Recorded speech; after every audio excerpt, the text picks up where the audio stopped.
Hello, good morning, good afternoon, good evening, everyone, from wherever you are in the world, US, Latin America, Africa, Europe, Asia, Pacific, and wherever you are.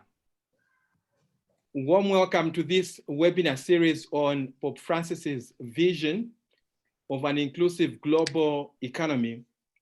And we are using the global justice as a framework for analyzing poverty and understanding poverty and eliminating it. We are building on Pope Francis's vision of an inclusive global economy and on global justice as a framework for eliminating poverty. So we, the Jesuit Justice and Ecology Network of Africa, JENA, in collaboration with the Yale University Global Justice Program, the Academic Stand Against Poverty, we have developed a webinar series to identify grave injustices suffered by African populations and to explore realistic ways of overcoming them. Each webinar is focused on one especially important area of injustice, namely global health, which we start with today, climate justice and food security, tax justice, and global peace. And we will bring together excellent academic subject matter experts with relevant decision makers and practitioners from politics, civil service, international organizations, and civil society. The central aim of these webinars is to mobilize a thorough understanding of how injustice survives toward designing and implementing a targeted reform program to ensure that injustice does not continue. Today is the first session of this series of webinars, and the focus of our conversation today is global health. How do we ensure that all in Africa and elsewhere have access to medicine, especially in these times of Corona? The global health webinar today will be devoted to analyzing and mitigating the great healthcare deficits in Africa. Millions of Africans avoidably suffer and die prematurely each year because they cannot get the health care they urgently need. The questions that this webinar will address today are: how can African populations access universal health coverage? How can African populations that works, thanks. Be better served by the pharmaceutical industries? The third question is, how can African populations acquire more and more trained doctors and nurses to staff the various health installations and institutions? To help us in this afternoon's discussion, morning for some, evening for some, we have a very distinguished panel of lead scholars and thought leaders. We are privileged today to have among us Professor Jeffrey Sachs from the Columbia University, who will give us the keynote address. And then we have on the panel to help us with the discussion, Professor Thomas Pogge from Yale University, Dr. Bona Chitah from University of Zambia, Department of Economics, Dr. Pamela Atieno Juma, public health policy expert from here in Nairobi, Professor Kara Hanson from the London School of Tropical Medicine and Hygiene. And we have a health informatics expert, Dr. Bwalya Chiteba. Without much ado, ladies and gentlemen, I will now invite Professor Jeffrey Sachs to give us the keynote address. Thank you very much, and colleagues, excellent to be with all of you. And I'm looking forward to the fruits of this discussion. I think it's fair to say that we have two topics that are urgent for us. One is COVID-19, because this is the immediate crisis. It's a very serious one. Africa is still, I would say, at the border between the spread of this pandemic and its containment. In other words, the situation across Africa is varied, but the pandemic has not run wild as many had feared. On the other hand, it has also not been contained. So the challenge of containing the pandemic is a first order of business, and I'll say a few words about that. The second challenge is the broader and longer term challenge, and that is that even before COVID-19, overall health conditions in Africa were the poorest in the world, related to the fact that Africa overall is the poorest part of the world, and the resources directed to the health sector were necessarily limited. And as a result of that, every major indicator of public health, infant mortality, maternal mortality, under 5 mortality, life expectancy, all but some indicators related to chronic diseases that are more prevalent in rich countries were in a poor situation. And Africa was not on track, speaking again in generalizations, to achieve the Sustainable Development Goal number 3, calling for universal health coverage and for meeting specific targets on reducing maternal mortality, infant mortality, under 5 mortality, and burdens of specific diseases. So there was already a generalized major health crisis. I would say that in general, we need 2 approaches that are related to address both the COVID-19 pandemic and the more general health situation. And that is first the design of effective, efficient, low cost, comprehensive, fair systems of health, including public health and medical care. And this is a systems approach. It is not, can't be done haphazardly. It has to be done systematically.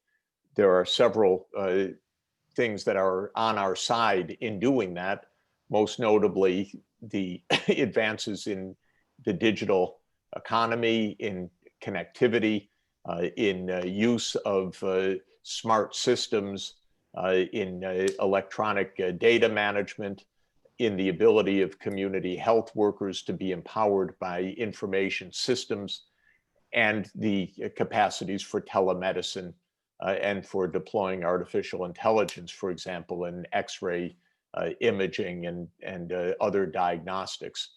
So the first challenge is building a system of public health and facilities-based medical care.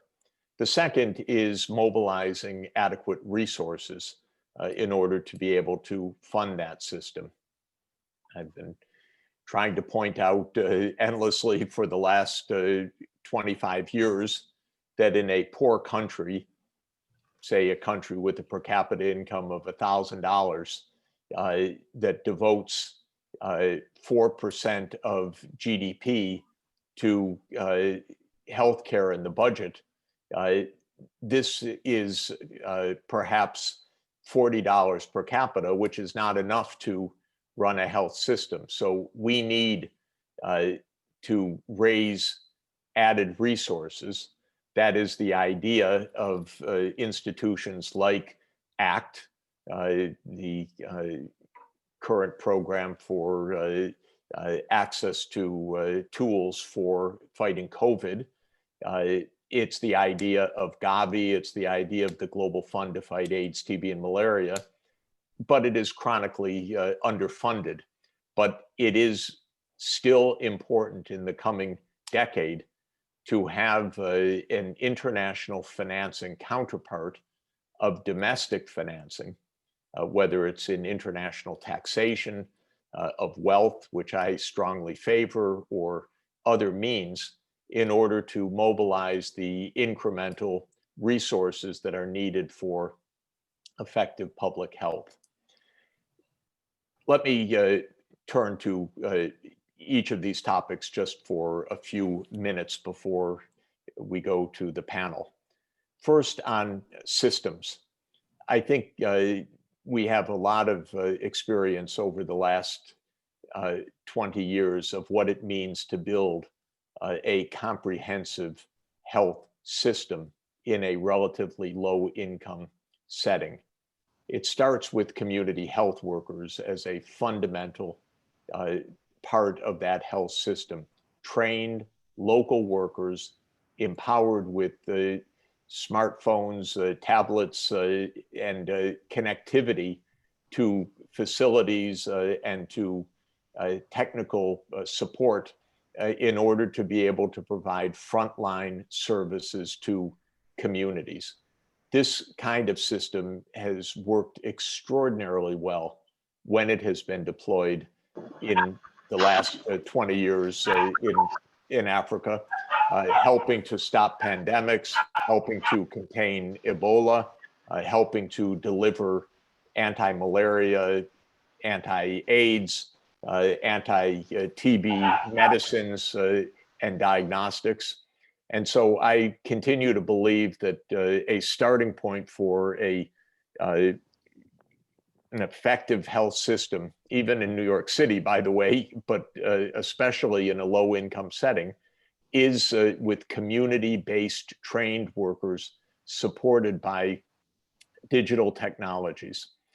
Then we need to base all of our actions on the comprehensiveness of coverage, both of public health, which means surveillance systems, monitoring systems, public health metrics, and on the access to facilities for basic traumas, for safe childbirth, for treatment at a secondary level or tertiary level of diseases and so forth.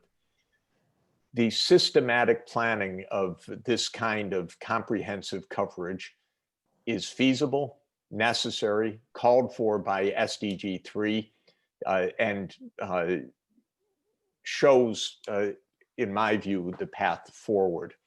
It is also absolutely relevant for COVID-19 containment, because the essence of suppressing COVID-19 short of a vaccine is the ability to identify infectious cases early, to test, to trace contacts, to help isolate or quarantine infective individuals, even presidents of the United States, so that they don't spread infections to other people.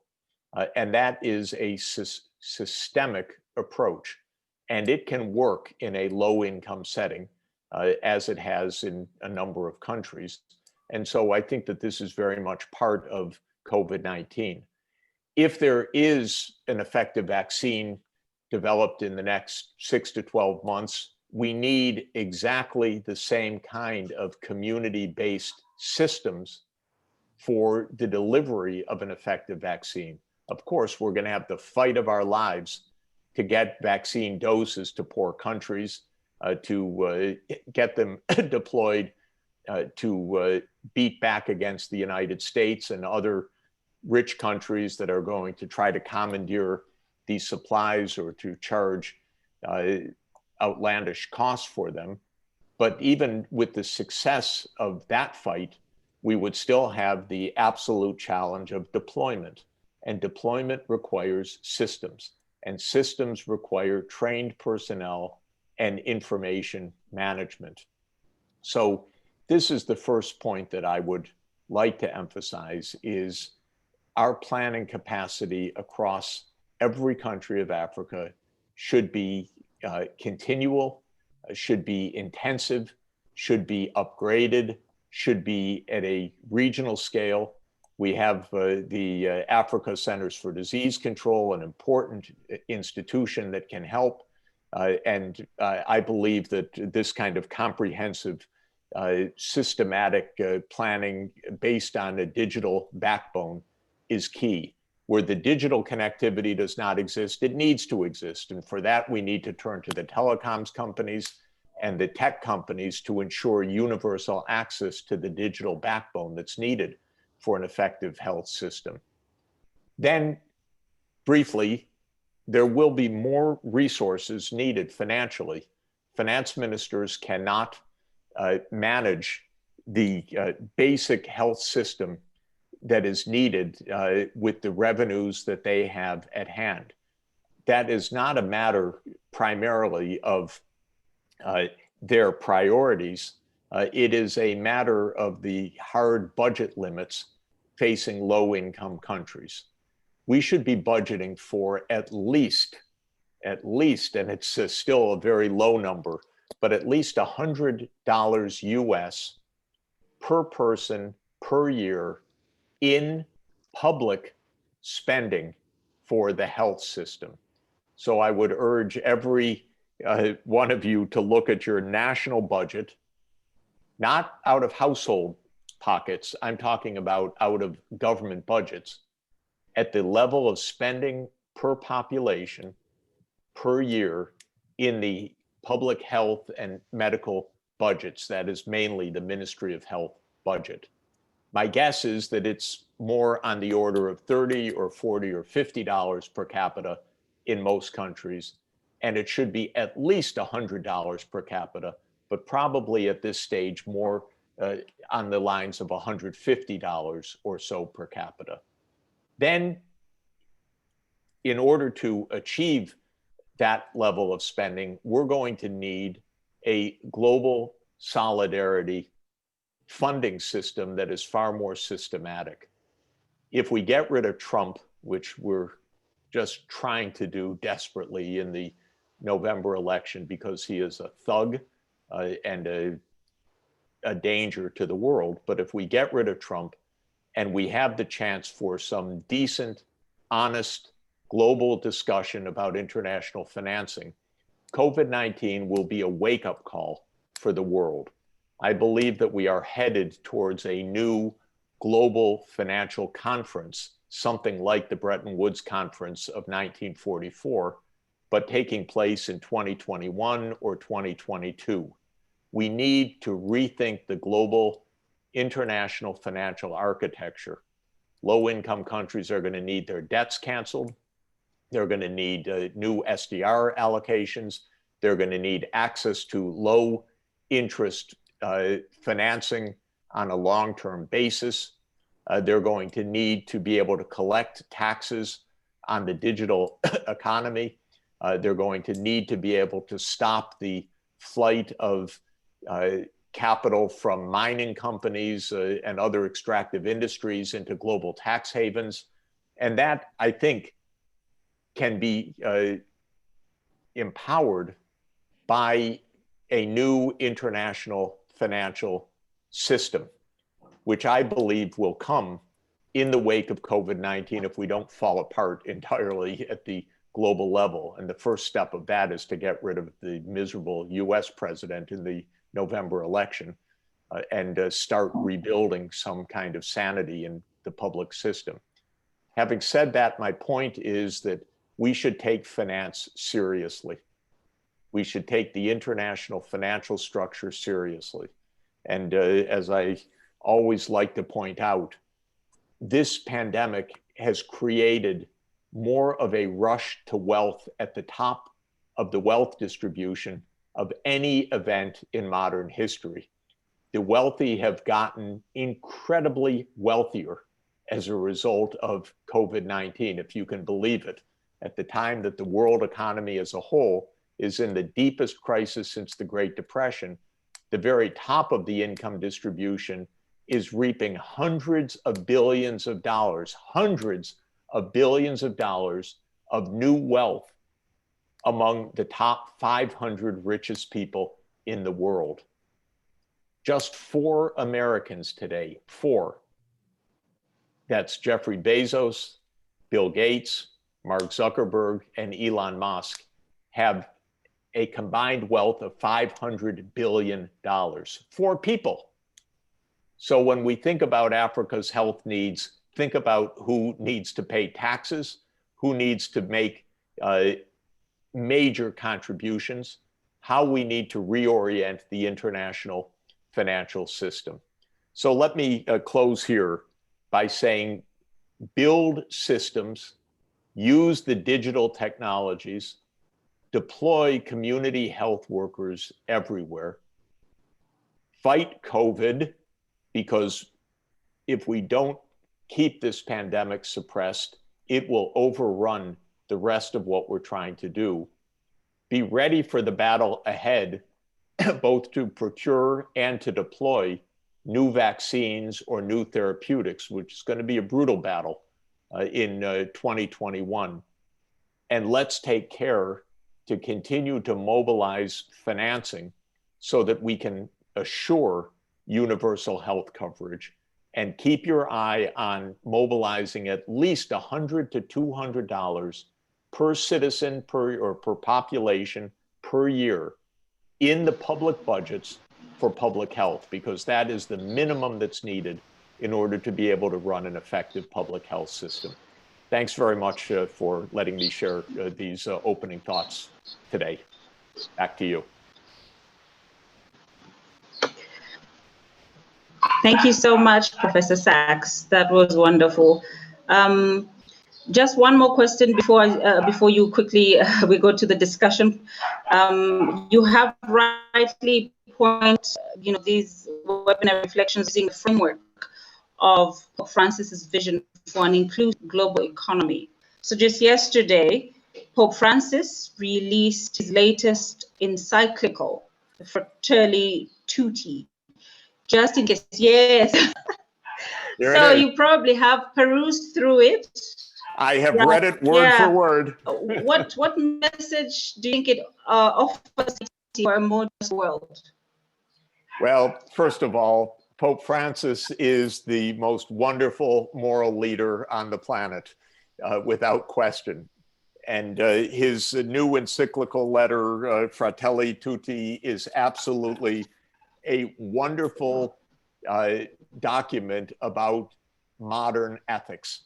It's quite a comprehensive document because it covers a wide range of ethical concerns, but it is all based on the notion of solidarity, and solidarity beyond the most local, beyond the household or the community or the nation, to embrace the whole world.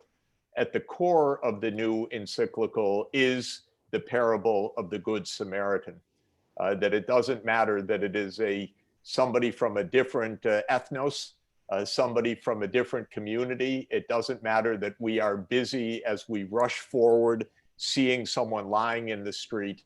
As Jesus recounts, it was the Samaritan who helps the person lying in the street, brings him to the inn, provides for his care, and enables his recovery. And this is a global responsibility, Pope Francis tells us. And he tells us that this is the path to our well-being. It is the seeking of the good. And it is the way for us to have our thriving lives is to live in solidarity and to live with open borders and openness to others. And he calls for a political system and a financial and an economic system that is based on mutual care. It's an absolutely beautiful encyclical. It is just what we need alongside Laudato Si. It's also quite wonderful that Pope Francis points out that in the case of Laudato Si, he was inspired in part by Patriarch Bartholomew, the Orthodox Patriarch, Whereas in this encyclical, he says that he's inspired by Grand Imam Ahmed al-Tayeb. And so he's very direct that this is universal. It's absolutely wonderful. I've never seen it before in a papal encyclical. Immediately saying that this is a partnership with a leader of Islam in finding a common language for the common good. So I think that the encyclical speaks to our hearts and to our heads, which is as usual for Pope Francis, and that it is a document that very much is in line with our discussion today.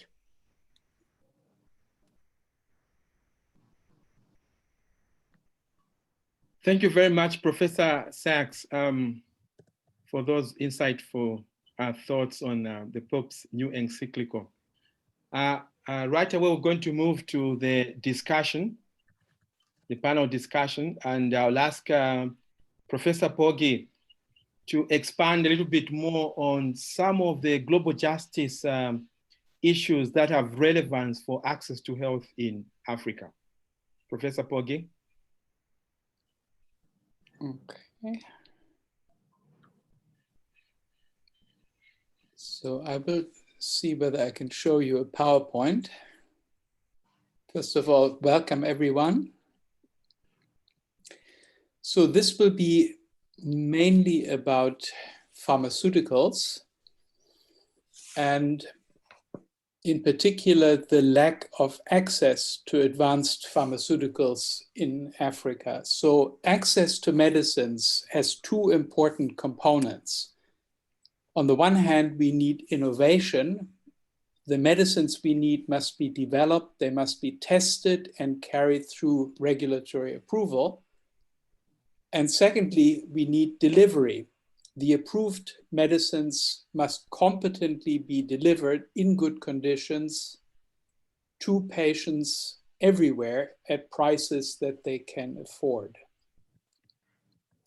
Now, Africa falls short in both ways, is suffering in both ways. We lack good advanced medicines for many neglected diseases, and the drugs that we do have are often insanely expensive or do not reach the poor. So why is this happening? Why is Africa so terribly underserved in terms of pharmaceuticals? Part of the explanation is the TRIPS agreement, which was concluded as part of the founding document of the WTO in the mid-1990s, which gives us a one-size-fits-all system for rewarding pharmaceutical innovation. The system involves product patents, temporary 20-year monopolies that allow pharmaceutical innovators to monopolize both the production and the sale of a product, and therefore to raise the price of the product very far above the cost of production. That is supposed to enable them to recoup their investment in research and development, and then also to make a profit. Now, these markups, as I said, are exorbitant typically, and they are collected from the richest billion people. You price the medicine so that the wealthiest billion people in the world can afford them. You mark it up substantially, and then the others have to wait until the medicine goes off patent. This is simply the profit maximizing procedure. If you were to lower the price, yes, you would reach more customers, but you would still make less profit because you would lose more on the lesser markup than you would gain on the larger sales volume. The other problem is that the current system does not attract research and development efforts to diseases of poverty. Those diseases that are concentrated among the poor get very little research attention, because with regard to any products you might develop, you cannot get the kinds of enormous markups that you can get with medicines against global diseases. So here's the reform that I've been working on with a team of researchers across disciplines and countries. It's called the Health Impact Fund. It would be funded by states and would have pools of money distributed each year, inviting innovators to register any of their new pharmaceutical products. And if they do register, they would then be participating in the next 10 annual payouts that get divided among them in proportion to the health gains achieved in the preceding year. So if your product is registered and is responsible for 8% of the health gains achieved by all registered products in the preceding year, you get 8% of this pool. This repeats 10 years, and at the end of the 10 years, you've had your reward and your product goes generic. So it's an alternative way to reward medicines, alternative to the usual monopoly markups. So because you are getting this reward, you are not getting any markup, which means your price is capped to merely covering the costs of manufacture or distribution. So you get paid for your cost, but all the research and development expenses and all your profits come out of your health impact rewards. Now, this sort of health impact fund might support around 20 to 25 products if it had annual pools of about 6 billion. 6 billion is a lot of money, of course, but it is less than 1% of the 800 billion that the world is spending each year on branded pharmaceuticals. And we could get to that 6 billion if countries representing 1/3 of gross world product contributed only 0.02% of their gross national incomes. This financial contribution from countries would be offset by large savings. First of all, certain medicines would be much, much cheaper. There would be other health cost savings because with better pharmaceutical provision, there would be fewer hospitalizations and so forth. And there would also be, through better health, enormous gains in productivity and consequent tax revenues. So countries would put something into the Health Impact Fund, but their economic gains from it would be much, much larger. So here are the 5 main reasons why we should institute something like the Health Impact Fund. The first one concerns the direction of R&D. Given large economic inequalities, Professor Sachs talked about them, we have R&D focused very strongly on the diseases of the rich and away from the diseases of the poor. The poor are simply too poor to exert meaningful market demand on research and development efforts.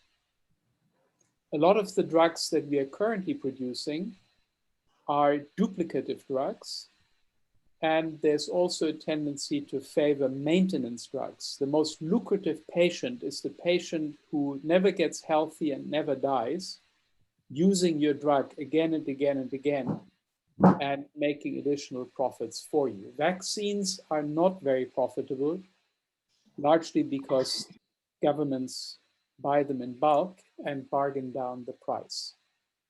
The Health Impact Fund would add powerful new incentives to pursue the most cost-effective research projects, those where we get the greatest health gains per dollar invested. And this regardless of the socioeconomic composition of the patient population. The Health Impact Fund pays rewards for health gains, no matter how rich or poor the patient may be. The second big reason is access. Access is gravely undermined at present through these very high markups.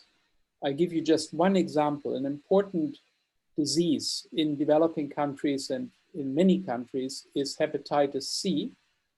We have a wonderful new drug for that called Sovaldi, and it entered the market at $84,000 for one course of treatment. A course of treatment is 12 weeks, one pill a day, so you're paying exactly $1,000 per pill.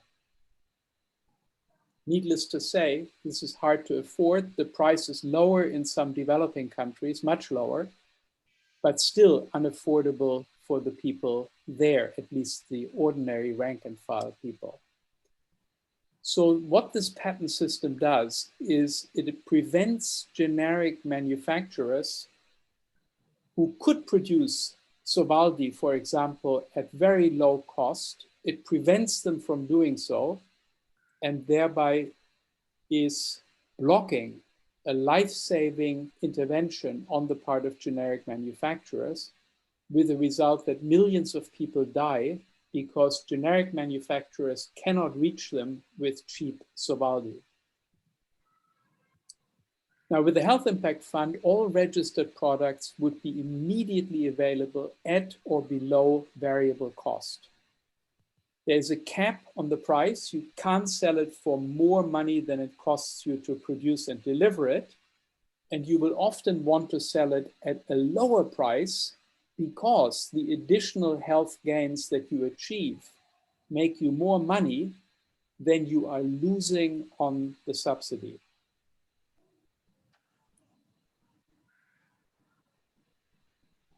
Firms will also take care to deliver the medicine with good care and competence, even to remote and impoverished locations, because they earn a lot of money on the health gains thereby achieved, much more money than what the medicine actually costs.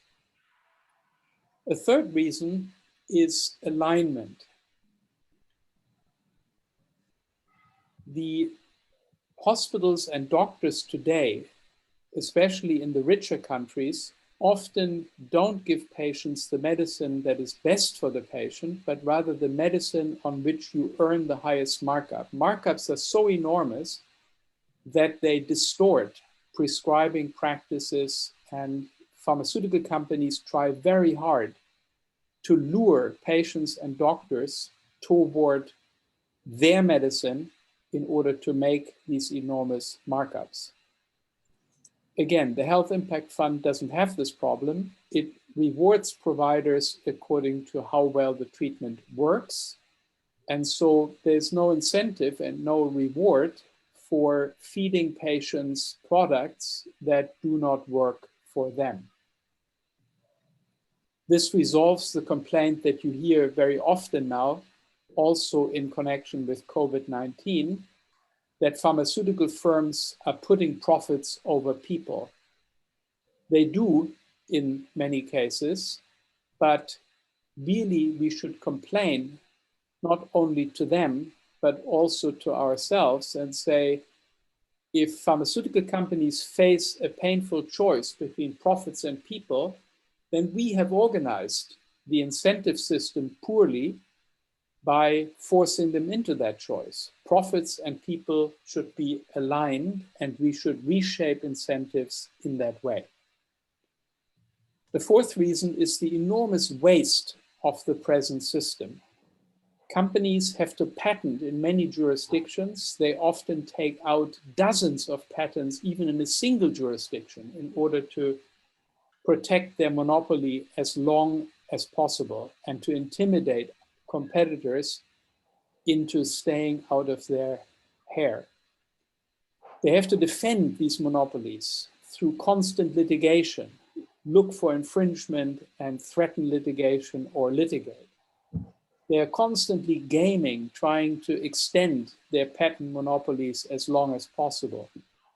There are the enormous deadweight losses that come from not being able to sell at prices between the official price and the cost of production. So many customers are lost, even though they would be profitable, because they are just not quite able or willing to pay the enormously high price at which the product retails. There is the enormous waste of competitive marketing. If your markups are very high, you will try to fight for every inch of market share. And of course, your competitors do the same, the people with similar products, and much of that rivalry just cancels each other out. But of course, it costs a lot of money. And then there are corrupt marketing practices, which we see especially in developing countries, where companies often try to bribe doctors and hospitals into using their products. And there is the problem of counterfeiting. When patients are desperate and cannot get products, then quickly corrupt agents spring up and offer lookalikes with diluted active ingredients, or maybe with no active ingredients at all. And that, again, is a huge waste. Now, the fifth reason, and maybe the most important reason actually, especially with infectious diseases like COVID-19, is that the present system ignores the population level. You can fight a disease at two levels. You can fight it at the level of individual patients. You make each patient feel and function better, hopefully cure them. And you can also fight it at the population level, where you try to reduce the incidence of the disease and hopefully eradicate it, get rid of it altogether. Now, patents encourage firms to supply individual patients at high prices, but they discourage, they penalize efforts to contain and eradicate the disease. If your drug contains or eradicates the disease, reduces its incidence, you are thereby ruining your own market, because the fewer people have your disease, the fewer people are willing to buy the product that you're selling. So by shrinking the target disease, a firm would be shrinking its own market, and it has no reason to do so. But we, of course, have urgent reason to want the disease to be shrunk, to have it as small as possible. Anyway, with the given incentives, we should not be surprised that disease eradication has succeeded only one time in the whole history of humanity. We have eradicated smallpox, and we've never succeeded any other time. And I suggest that this is partly due to the fact that we have given pharmaceutical companies the opposite incentive. We have given them incentives not to eradicate diseases, because by eradication, they would lose their market. Now, the Health Impact Fund gets this one right too. The Health Impact Fund pays the most when an innovator reduces the target disease so that there are no patients left to serve. That is when the health gains that you have achieved are at their maximum. There's nobody there anymore who has the disease. And so you win the jackpot, and you do it without doing any work at all. You just sit there, enjoy the gratitude of the world, and still get paid for the remainder of your 10-year period. So to sum up the key features, while monopolies reward innovation in a way that impedes diffusion, hampers diffusion because of high prices, the Health Impact Fund delinks the sale price from the cost of innovation. The Health Impact Fund also delinks innovator earnings from the sales price by rewarding performance, of which diffusion is an integral part. So as innovator, you can earn much more money from delivering medicine to patients than you are getting through the sales price. Finally, or next, the Health Impact Fund organizes a competition across a whole domain of innovation. All the different medicines can compete against each other across all the different diseases, all the different demographic groups, all the different income groups, and so forth. So it's a competitive market system. The Health Impact Fund trains innovators to work holistically to optimize the entire chain from conception to end user, from bench to bedside. Ultimately, what matters is to have as much health impact as possible, and an innovator will gear the entire operation to that goal. Now, while monopoly rewards tempt innovators to put profits over people, for example, not to eradicate a disease, the Health Impact Fund aligns the two perfectly. Innovators do well by doing good. They maximize their profits by doing as much as possible for people, by achieving as much health impact as possible. So to sum up, and this again relates closely to COVID-19, it's certainly immoral to exclude poor people from the benefits of modern pharmaceuticals. These pharmaceuticals can be produced for pennies, and they often sell at prices that are 1,000 times the cost of production. Millions of people die because they cannot afford these markups. And of course that is deeply immoral. But it's also stupid. It's also dangerous for all of us, because by turning poor populations into breeding grounds for infectious diseases, which can always develop new drug-resistant strains, for example, in tuberculosis and malaria, we all are in danger of getting infected with such drug-resistant strains. We all remain unprepared for dealing with the infectious diseases that are breaking out and proliferating among poor people, such as, for example, Ebola, swine flu, and COVID-19.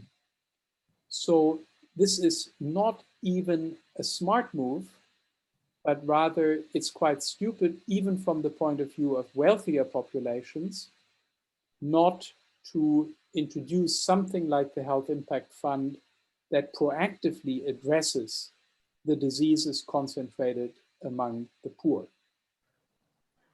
What I would ask then is that governments fund at least a pilot of the Health Impact Fund idea. We have a pilot shovel ready to go. 120 million is the cost, and that pilot would not just test the idea, but would also itself produce tremendous health impact.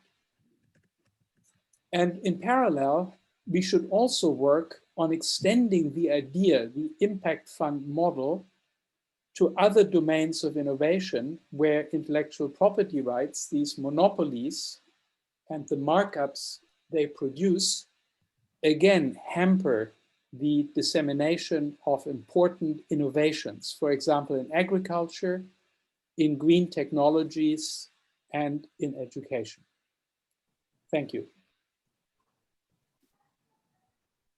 Thank you very much, Professor Pogge, for speaking to those very important global justice issues and some of the deficiencies that are embedded in the current innovation systems, and how those disadvantage Africa and how those hurt the poor.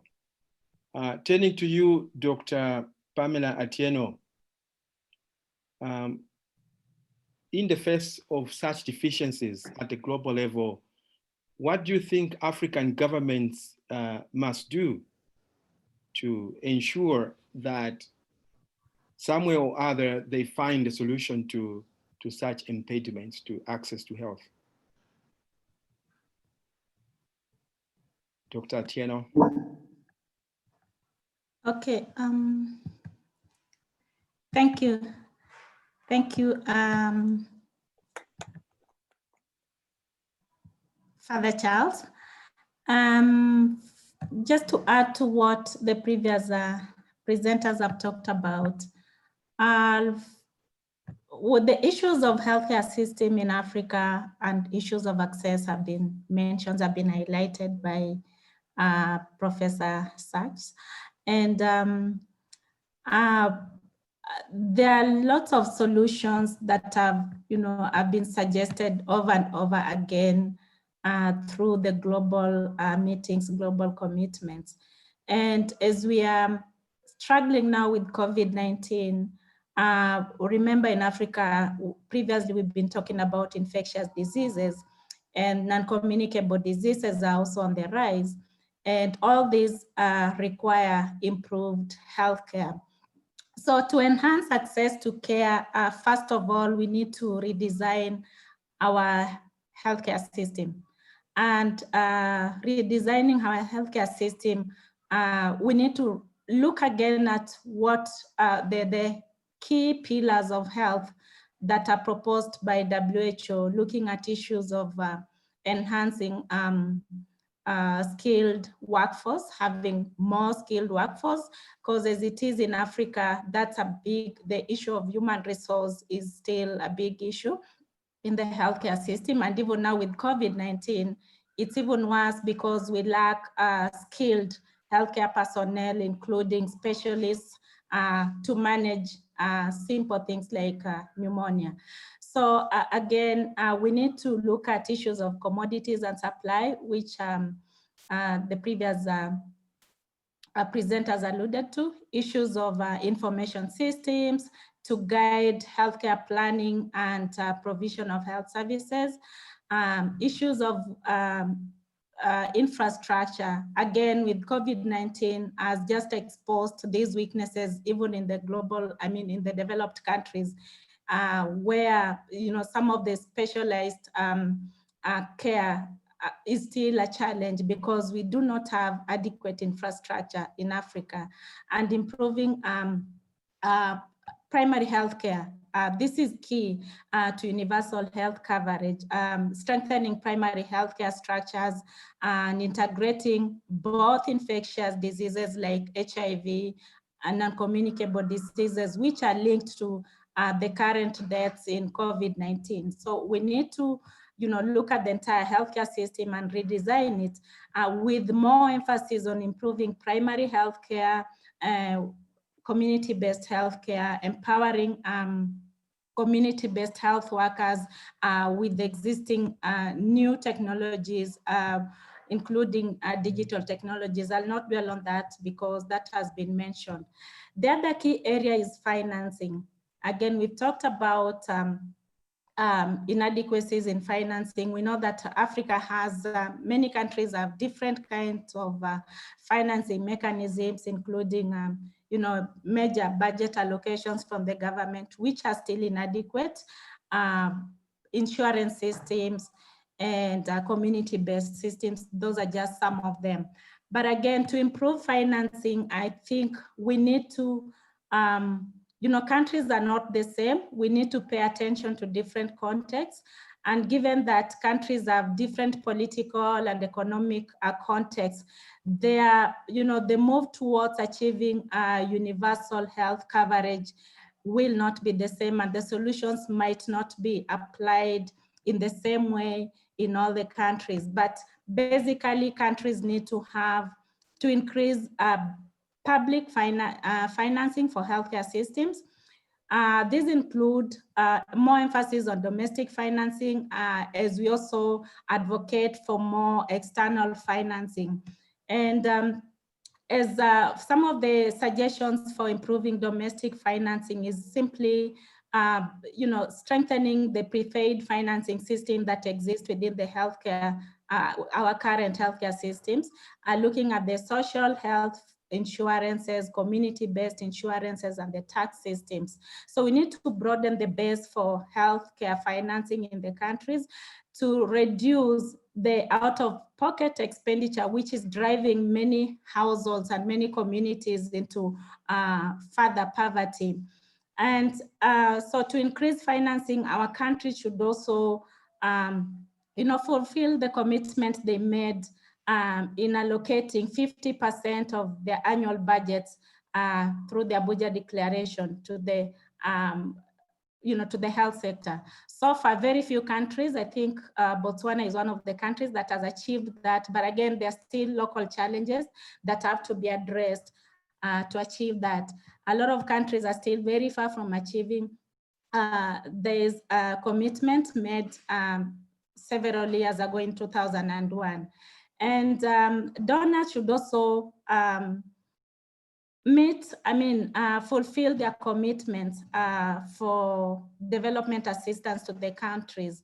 And as we also advocate for development assistance, I think from experience and even in the last few years with COVID-19, we've also realized that as much as we are complaining about inadequate finances, we also have inefficiencies in utilizing the finances that we already have. Again, this is pushing further the poor further towards losing more finances that they need for other services like food, like clothing, like other household items. So we need to replace the out-of-pocket financing with more equitable models of financing, and this depends again on the country, abilities and financial mechanisms that they have. So reducing inefficiencies calls for reduction, working more closely with the decentralized systems to strengthen capacity in financial management, including competencies in budgeting, planning, accounting, and monitoring of financial levels in the countries, and reducing corruption. Corruption is a big thing in many African healthcare systems, and this calls for better governance and accountability for the resources that we already have in the countries. And some of the suggested financing, we talk about, again, a lot about communicable diseases, and because of that, there's also the introduction of syntax funds. Syntax is another mechanism for raising funds and resources for healthcare. So syntax is the levies on commodities such as tobacco and alcohol, sugary drinks, and other activities and services that are seen to be vices and considered harmful for to our health. And some African states have moved forward into introducing syntax. For example, South Africa proposed syntax, taxes on sugary drinks, which is allocated to support health promotion programs and to reduce non-communicable disease like diabetes, screening, and nutrition education. And we know diabetes and other NCDs also have a link to the current deaths in COVID-19. So that's another avenue that many countries, I know many developing countries are already using these mechanisms, but again, this needs to be strengthened in African countries where several countries have now developed legislation around tobacco control, around alcohol control, and they're already taxing these commodities. So some of these revenue collected should be diverted from the general public use to supporting health promotion and health service delivery. And so the rest are basically just coordinating, improving coordination of services and ensuring that health facilities in future have the required finances that they need, and we should also have mechanisms of having reserve finances in case of epidemics such as COVID and any other health challenge that might emerge that is not taken care of in our national health budgets. Generally, so it focuses, so beyond looking at the healthcare system and financing, we need to look at the broader pictures.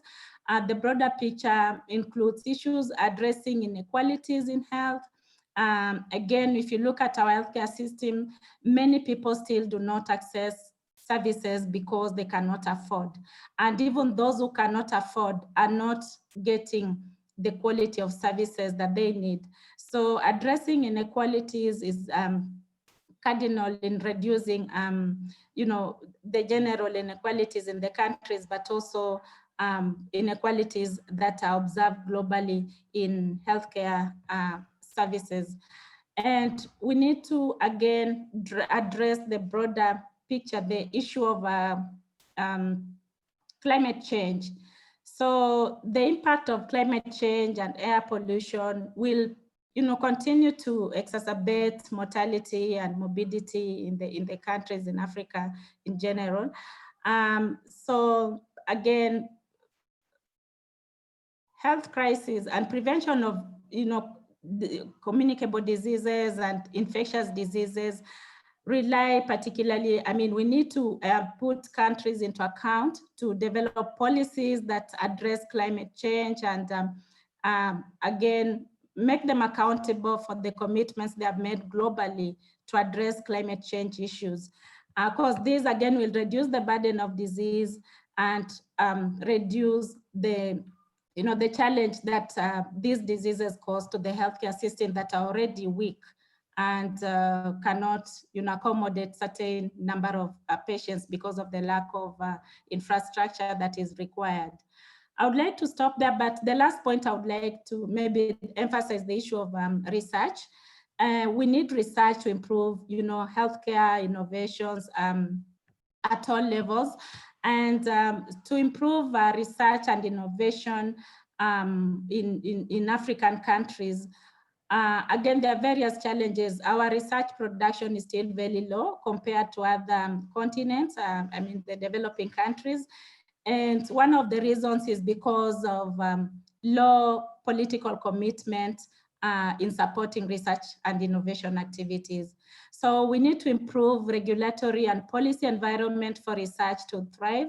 We need to make substantial funding commitments to research and conduct active surveillance activities that could help in detecting and containing epidemics such as COVID-19. And more so, we need to increase domestic funding for research. And again, going back to the commitments made previously, many African countries have committed to increasing domestic funding. But if you look at the existing data, many of them are still giving very low. Most of the funding for research for health sciences research is still from external sources. We need to have, build a robust health research infrastructure with labs that, modern labs that can meet the research needs. And more so, we need to build human resource capacity for research. Again, that's a big gap. As much as we've had a lot of funding coming from outside and supporting skills in research generation and utilization, we still have inadequate capacity in the continent. And we need to strengthen local and regional partnerships for research. And this would help in defining research agenda, focusing on the health priorities in the countries and in the continent. And also this would help in building research culture and research capacity in Sub-Saharan Africa. So I'd like to stop there and maybe take up questions later. Thank you. Okay, thank you very much for raising that series of all manner of things that we need to attend to back home here in Africa. I'll turn to you, Professor Kara Hanson. You are there in London, but you do a lot of work that has to do with tropical diseases, and you've done a lot of work in Africa in various countries, and you do research related to tropical diseases in Africa, healthcare systems, and all manner of things. We've done some work on malaria and other tropical diseases. Could you just share, we are watching time here now, maybe just in a nutshell, your experience as an external researcher, what you see when you do this work. And secondly, Professor Sachs spoke about international solidarity, which is related to the message of the Pope's encyclical. He cited the example of the Good Samaritan and calls all of us to solidarity as individuals, as well as nations, states. Yeah, what do you think Northern governments should do in this regard?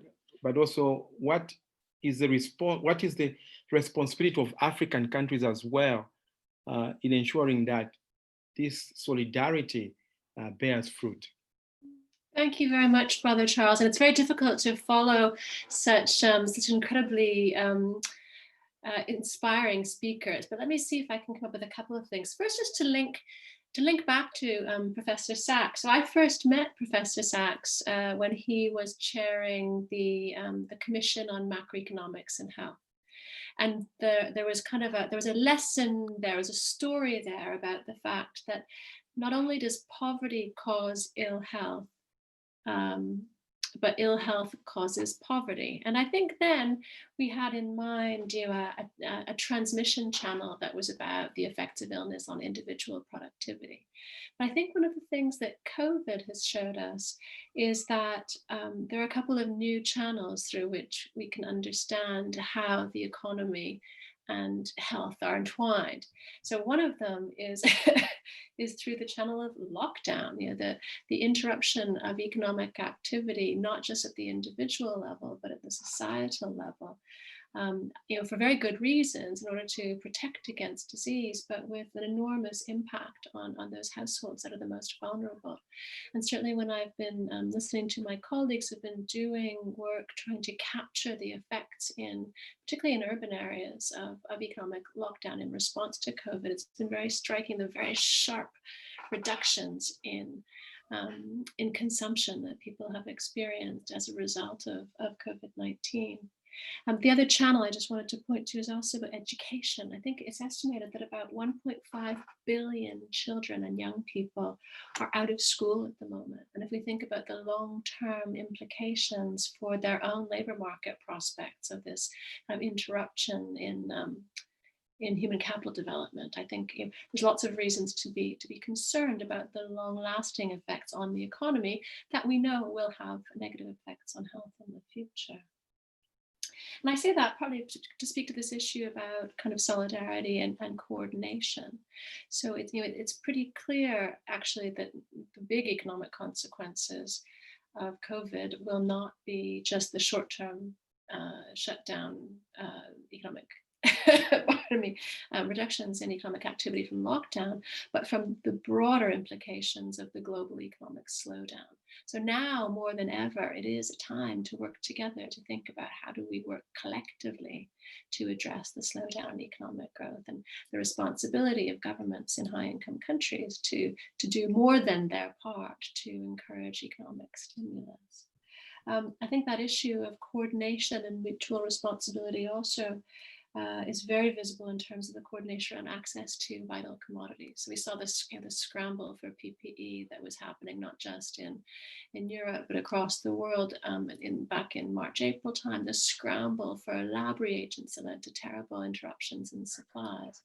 And now we're at risk of seeing a scramble for a vaccine as well. So I think now, much more than ever, we need to think hard about those mechanisms of sharing, of coordination, of distribution, with an eye to distributing these resources that we need in terms of need, not just in terms of economic purchasing power and buying power. And that I think also speaks to Professor Pogge's issues around how do we kind of reorient an incentive system that will target resources towards where the need is greater rather than where the purchasing power is greatest. I just wanted to say one last thing, perhaps, which is about what African governments can do in response to this crisis, which is to think about, where's the opportunity here? It seems really callous, doesn't it, to say that there may be opportunities in such terrible times, but I think we do have a fantastic opportunity to point out to our leaders the importance of universal health coverage, and think really hard about how to make the political case. So there are certainly examples in the past of how, in face of economic crisis, the political forces have been mobilized to take advantage of that window of opportunity to increase solidarity within households or within countries in this case. So I think we have to think like politicians here, think politically and think, well, what's the case that can be made for UHC in light of a pandemic of infectious disease? And I think it'll be very important to think not just about the issues of individual financial protection, which are the bread and butter of UHC, of protecting against out-of-pocket costs. But I think also thinking about how we need to ensure that our designs for UHC contain adequate provision to fund and deliver basic public health services. Those issues that Professor Sachs talked about around surveillance, around case detection and contact tracing and border control, and all those issues that, that are the traditional bread and butter of a public health response. We need to make sure that those aren't forgotten in our plans for universal health coverage. I think that's an important message for those who are designing national roadmaps now. How can we capture on the zeitgeist of the moment to make sure that our UHC plans capture the concerns of now? Over. Thank you very much. Thank you, Professor Kara. Thank you very much. Yeah, you spoke about very important issues there. But something related to what you're talking about, I heard Dr. Pamela speak about something we don't think about when we speak about health. We normally think of hospitals, drugs, doctors, but Dr. Pamela touched on the question of information systems and information. And we have an informatics expert here, Dr. Chiteba.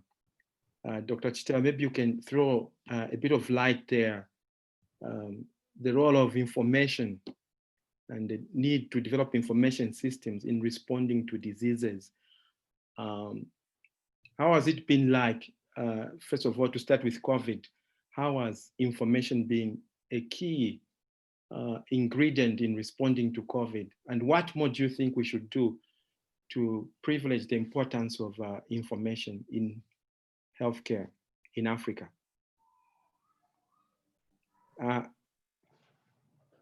Thanks, Father Charlie, and it's good to be here. I think that sort of to start from Professor Sachs's point about the health systems in general and how they've been able to respond to public health emergencies such as COVID. I think one of the greatest injustices we've done to ourselves as African countries, or at least in relation to COVID as countries that are trying to respond to it, is that for every pandemic, we are creating new systems.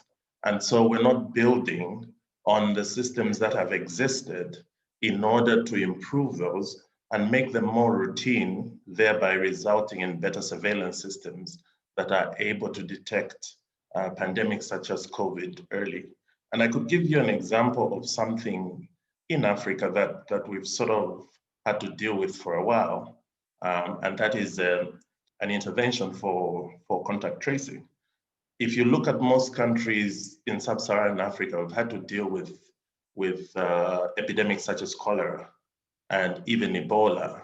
And you find that the nature of that contact tracing has really been very effective and almost routine, because in some of our countries, we do predict cholera as an annual epidemic.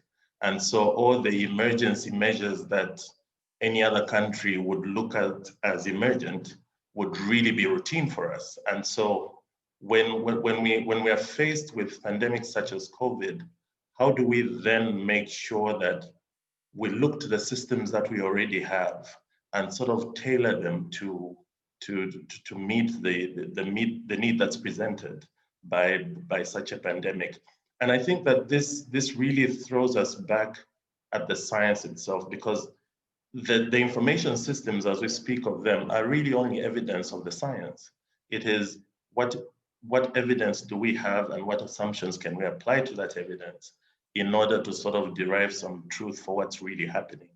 And the unfortunate thing is that because science has become a very profitable field, we've ended up with situations where even science itself keeps being redefined with every pandemic, because the majority of scientists are really in a rush to be the ones that come up with the baseline for how to detect and intervene in pandemics. And so we've really found ourselves in such unfortunate situations. And what we need to really do is try and refocus ourselves and say, what are the systems we have and how can we build on them? If we're able to build on existing systems, we definitely then can build more confidence in our own institutions and their ability to be the ones that really do a lot of the research and development that people have talked about into how to best present solutions to such problems from within our context. And so with COVID, I think that even the numbers that people talk about in relation to how Africa hasn't really been hit as most places could have been less had we not waited for sort of evidence and models that are of a different context to be adapted to ours, especially in terms of the response itself. The other thing that I think Professor Sachs touched on is obviously the digital technology and how that's a big deal in terms of assuring that we're able to make our health systems more efficient and effective. And I think that this is another area in which African countries have done a disservice to themselves, because if you look in general at every country, or at least in sub-Saharan Africa, you do find that there's been a lot of investment in digital technologies for commercial purposes. And so where we're able to speak on high bandwidth or high throughput devices, because we're using commercial entities, what we've not done well, especially at the government level, is to be deliberate about policies that then harness this capacity to be able to basically be channeled to resolve issues that have to do with public health and its related surveillance. So there in itself is sort of an opportunity for us to really look at what can we do in terms of policy and the legal framework that should allow us to be able to harness these capacities. The other thing related to financing is that, so when we look at what we need in terms of taking advantage of technology to be able to improve our healthcare services, is that we immediately see a price for what it would take that's really greater than what governments can fund, or sometimes than what even governments can borrow. And so I think a point that I really did pick from what Professor Sachs said is the fact that things like COVID have really shown us that it doesn't leave anyone out. So it's not a government problem. The commercial world does have to come in and make sure that as part of their moral obligation, they're really looking at how they can invest into some of these areas to better improve surveillance and related interventions. And something else just caught my eye relating to that, and that is that when you look at say the 10 biggest tech companies in the world, they have about a cash flow of $600 billion. And of that cash flow, I think their long-term debt projected is around $292 billion. And so you see a big capacity to be able to help with the challenges we are facing from a moral perspective. And so sort of trying to harness those would really be helpful, because even just taking us away from Africa and looking at an example of Argentina recently restructured its debt and it came to about $65 billion. Now that $65 billion, if you took a company such as Alphabet, which is the parent company for Google, they could easily pay that debt off and still remain with about $50 billion. And so, I mean, that's a bit of a stretch in suggesting something like that to be done. But it tells you where the money really is. Much as we have the structured institutions of lending and borrowing, such as the IMF and the World Bank, we still have these capacities that really do get affected as well when there's pandemics such as COVID, and the value they lose is even greater than the value they would earn from investing in universal healthcare, especially in areas where we know governments have been tied down by debt and really cannot raise the kind of funding that we require to move our healthcare systems to the next step. So I think as a start, I'll leave it there. Thank you. Thanks, Dr. Chiteba. And I think you ended on a very good and important point for Africa. The usual question that arises is the question of fiscal space. Like there's simply no funds to do all this. Maybe Dr. Bona Chitah, would you throw more light on that? How can African countries build resources they need for this? Or just speak to the financing issue. How come this is the perennial problem of there are no finances? What could be done, both from the moral point of view as well as from the efficiency point of view?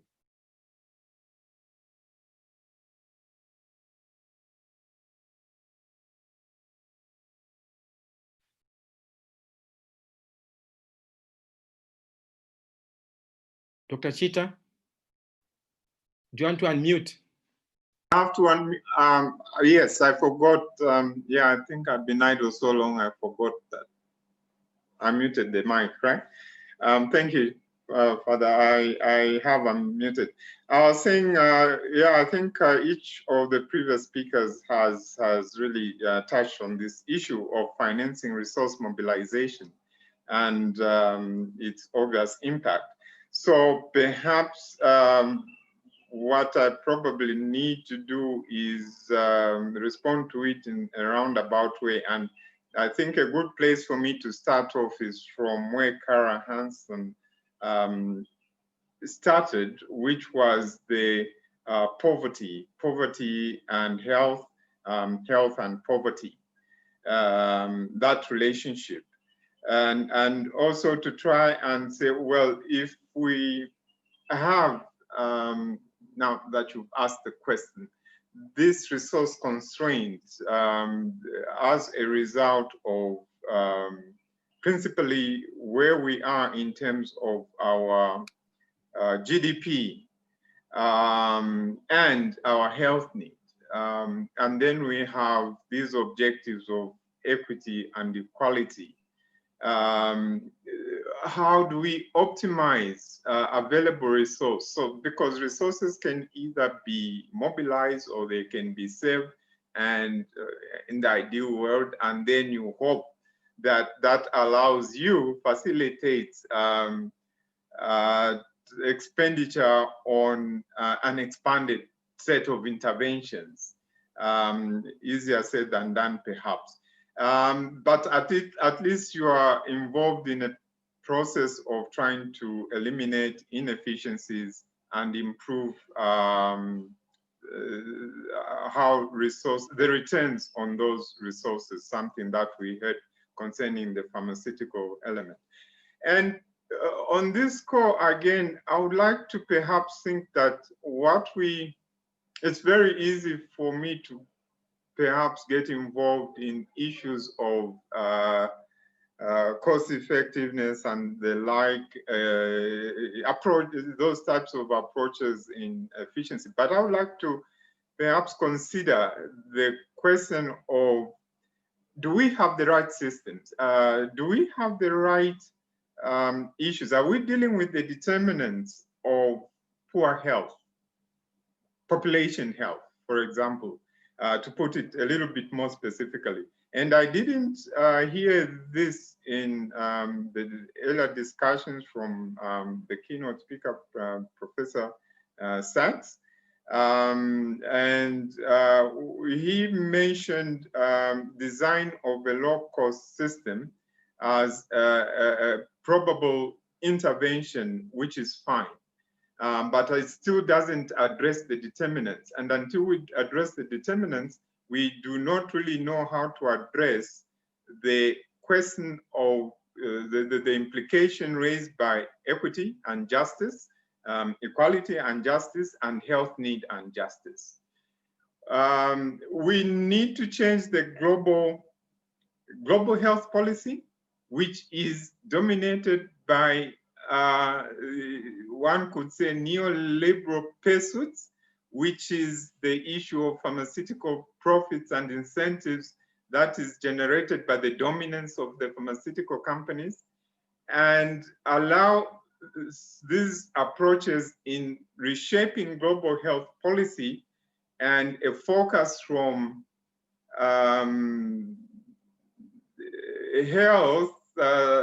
healthcare issues to public healthcare issues.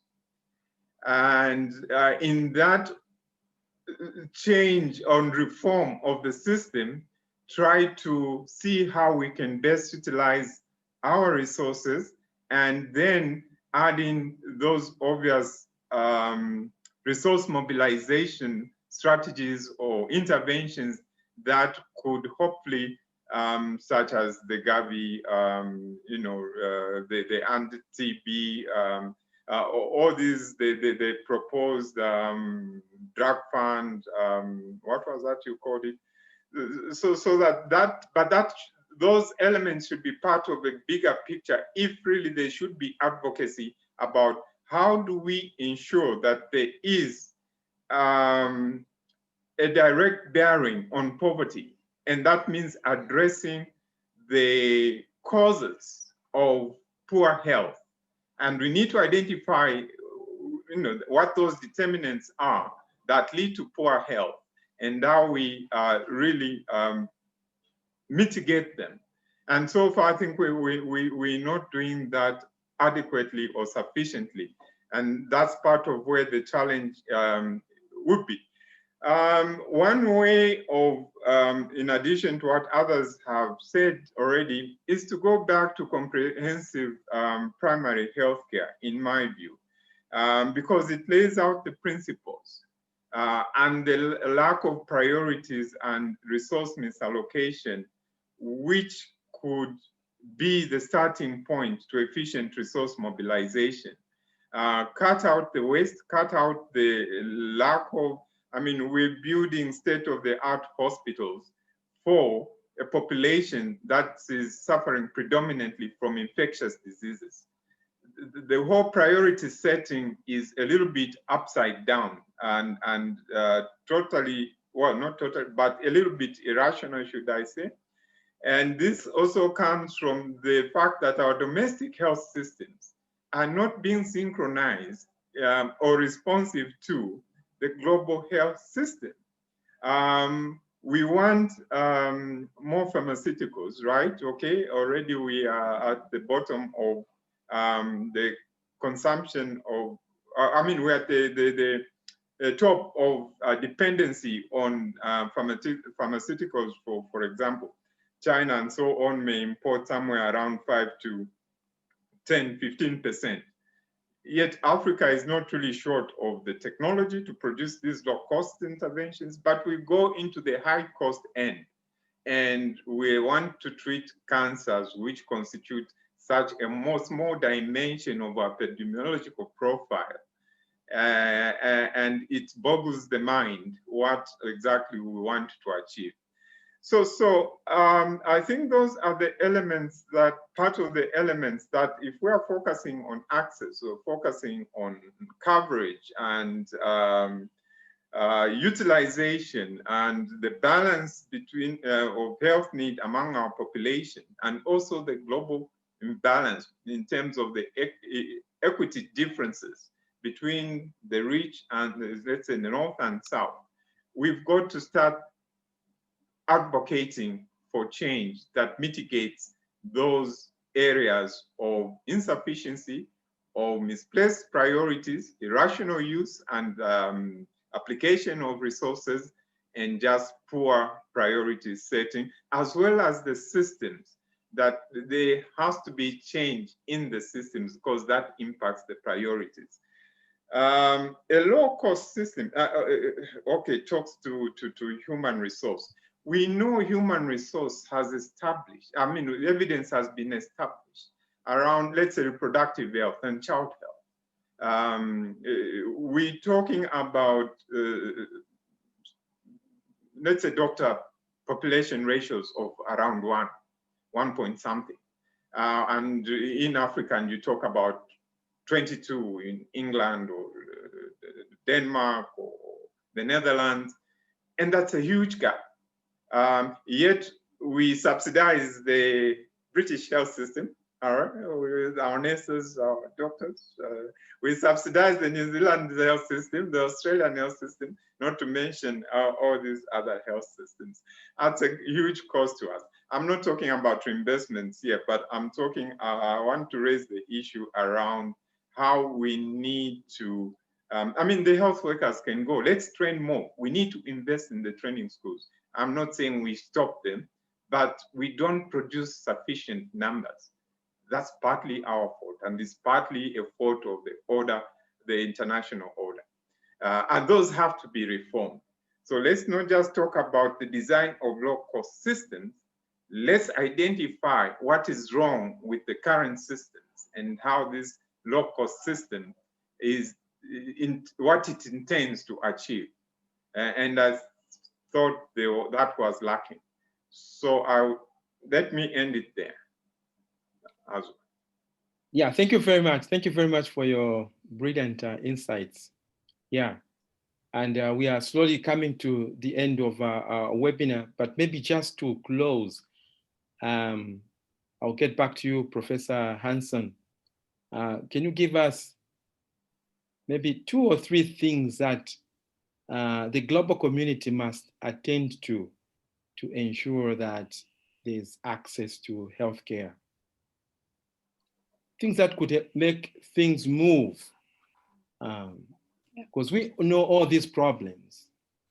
So how do we remove this dark cloud, as Pope Francis calls it? Yeah, from a global justice perspective. So I think in the short to medium term, the issues around fairness in access to these vital COVID commodities is important. That requires coordination at the global level. It requires some of the most reluctant governments. I would say the US and China are both governments that have refused to join up to the international bodies that have committed to pool resources and share those resources fairly in view particularly of access to vaccines, but also to low-cost tests. So I think that requires an active global solidarity that needs to be fully engaged in by all the big powers in the global north. I think also there is this issue about mobilizing enough resources for health. So Jeff talked about $100 per capita. Well, 5% of GDP in very poor countries is about $30 or $40 per capita. It's not nearly enough. So a new kind of aid, deal that recognizes the need to enable enough funds for a minimum package of services to be available to all is absolutely essential. That's going to be particularly difficult in these more stringent financial times. That's going to need a new focus on solidarity. So I think the Pope's reminding us of the needs for solidarity now more than ever is critical. Let me stop there and see what the others have to say. Thanks. Okay, yeah. Thank you very much. Yeah, thank you very much, Professor Hanson. And at that point, I think we've come to the end of our discussion. I'd like to thank all the panelists for all those very insightful thoughts and ideas about how we could bring about morality, solidarity, make things move to ensure that everyone has access to health, especially in the current times of COVID. Special thanks to Professor Sachs for that very brilliant keynote address. Again, another insightful piece that has left us inspired and wanting to do more to ensure that we promote justice in our world. Before we close, I'd like to just announce that next Monday, we will continue at the same time, 4 p.m. East African time, 4 p.m. East African time, which is 1 p.m. GMT, I think. We will continue the discussion, and as you heard, almost all the speakers touched on the question of financing. And one way, or the major way governments get financing, is through taxation. Yeah. So how those funds are raised and how they are put to good use. So next week we'll be talking about the public financing to side to all of these things. How do we ensure that governments in Africa raise enough taxes and that they spend them well, and also that those that don't pay taxes are able to pay the taxes. In short, we'll be talking about tax justice. But like I said, talking about how we raise revenue